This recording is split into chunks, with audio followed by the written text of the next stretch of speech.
आशा के मोती चैनल में कौन थी अहल्याबाई होलकर, जिसे इंदौर की देवी कहा जाता है, जानिए। इंदौर का नाम आते ही देवी अहल्या का नाम सबसे पहले आता है। देवी अहल्या ने अपने शासनकाल में ऐसे फैसले किए जिन्हें जानकर आप हैरान रह जाएंगे। उनमें जितनी शिव भक्ति थी, राजपाट के नियमों में उतनी ही सख्त थी। नियमों के पालन के मामले में वह अपने पति पुत्र के प्रति भी सख्त रहती थी। देवी अहल्या ने 13 मार्च 1767 को रियासत की कमान अपने हाथों में ली थी। वे जनता की गाढ़ी कमाई बचाने के लिए एक एक आने का हिसाब रखती थी। 28 वर्ष के अपने शासनकाल में उन्होंने देश भर में 65 मंदिर, धर्मशालाएं, सड़कें, तालाब और नदियों के भव्य घाट बनवाए। बताते हैं कि शिव की इतनी भगत थी कि रियासत में हर ऑर्डर पर हजूर शंकर लिखा जाता था। अहल्या होलकर एक महान शासक थी और मालवा प्रांत की महारानी। लोग इन्हें राजमाता अहल्या देवी होलकर नाम से भी जानते हैं। इनका जन्म महाराष्ट्र के चोंडी गांव में हुआ था और पिता मानकोजी शिंदे गांव के पाटिल थे। अहल्याबाई का जीवन बहुत ही साधारण तरीके से गुजर रहा था, लेकिन एकाएक भाग्य ने पलटी खाई और वह 18वीं सदी के मालवा प्रांत की रानी बन गई। युवा अहल्याबाई का चरित्र और सरलता ने मल्हार राव होलकर को प्रभावित किया। उन्हें अहल्या इतनी अच्छी लगी, उन्होंने उनकी शादी अपने बेटे खंडेराव से कर दी। इस तरह अहल्याबाई एक दुल्हन के तौर पर मराठा समुदाय के होलकर राजघराने में पहुंची। उनके पति की मौत 1754 के कुंभेर की लड़ाई में हो गई थी। अहल्याबाई पर जिम्मेदारी आ गई।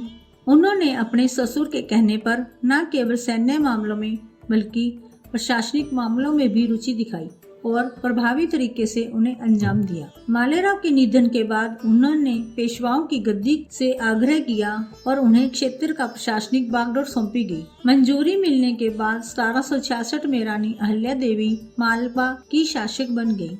उन्होंने तुकोजी होलकर को सैन्य कमांडर बनाया। रानी अहल्याबाई अपनी राजधानी महेश्वर ले गई। वहां उन्होंने 18वीं सदी का बेहतरीन और आलीशान अहल्या महल बनवाया। पवित्र नर्मदा नदी के किनारे बनाए गए इस महल के इर्द गिर्द बनी राजधानी की पहचान बनी टेक्सटाइल इंडस्ट्री।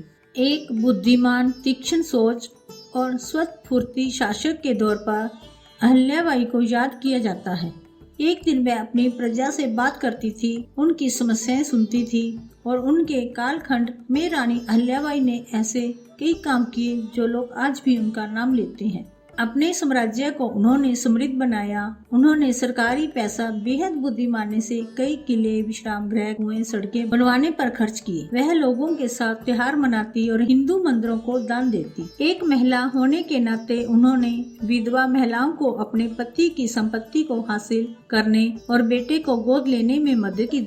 इंदौर को एक छोटे से गांव से समृद्ध और संजीव शहर बनाने में अहम भूमिका निभाई। उनका सबसे यादगार काम रहा तकरीबन सभी बड़े मंदिरों और तीर्थ स्थलों का निर्माण। हिमालय से लेकर दक्षिण भारत के कोने कोने तक उन्होंने इस पर खूब पैसा खर्च किया। काशी, गया, सोमनाथ, अयोध्या, मथुरा, हरिद्वार, द्वारका, बद्रीनारायण, रामेश्वरम के ख्यात मंदिरों में उन्होंने खूब काम करवाए। जब उनका निधन हुआ, उनकी महानता और सम्मान में भारत सरकार ने 25 अगस्त 1996 को उनकी याद में एक डाक टिकट जारी किया। इंदौर के नागरिकों ने 1996 में उनके नाम से एक पुरस्कार स्थापित किया। जय हो अहल्याबाई की।